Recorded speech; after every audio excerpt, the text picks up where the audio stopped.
what we think we are is made up by narratives based on our experience and our interpretation of that experience. In other words, conditioning. Personal, social, cultural conditioning being the main ones. Of course, there is educational, familial, gender-based, and geographical, historical conditioning as well. These are interpretations of what we perceive and what we experience that become beliefs. Beliefs about ourselves, primarily. Beliefs about others, those that are close to us, primarily. Those that we have a primary relationship with.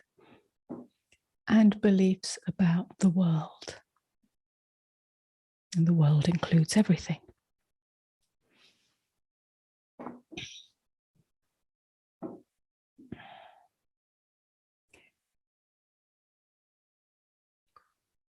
All of these narratives, interpretations, and beliefs create a matrix, a web, a veil through which we see and experience our reality.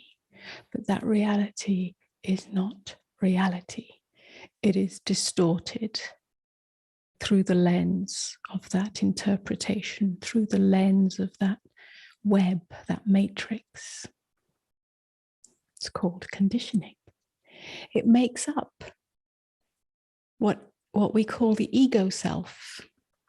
The ego self that is based on various positions, standpoints, viewpoints, opinions, beliefs, ideas that are not necessarily true. They appear to be true, but are not really truth. Truth can only be known without a veil of perception. It's called clear seeing.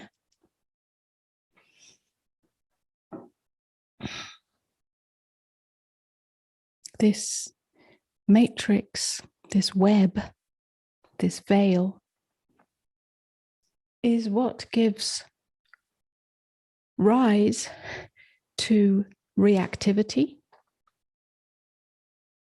reacting to a circumstance, a situation, an experience, rather than responding. It's what gives rise to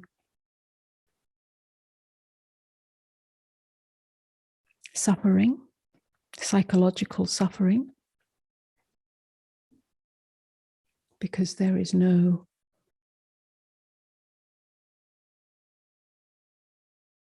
deep acceptance of what is, which only can come from clear seeing. There is an attempt to control, to fix, to push away, to deny, to reject, to grasp, and so on. Again, this is a movement of the ego self.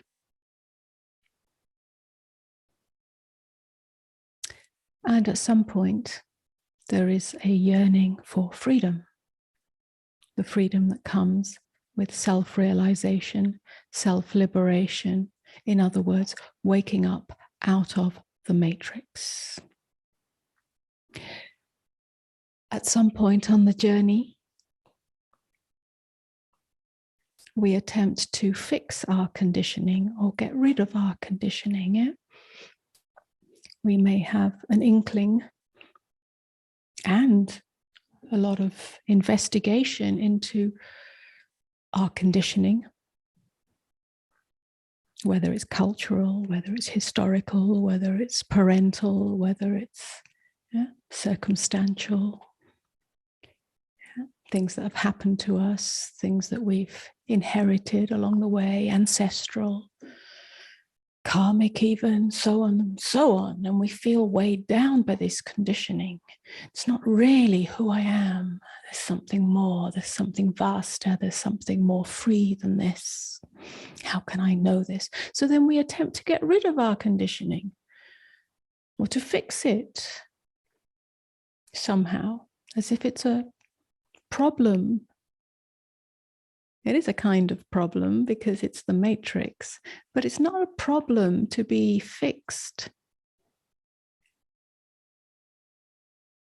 by the very self that is trapped by it.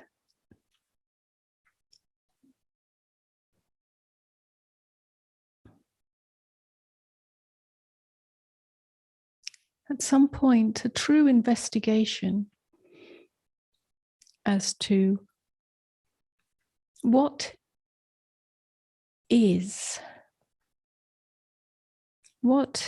here that is untainted by conditioning?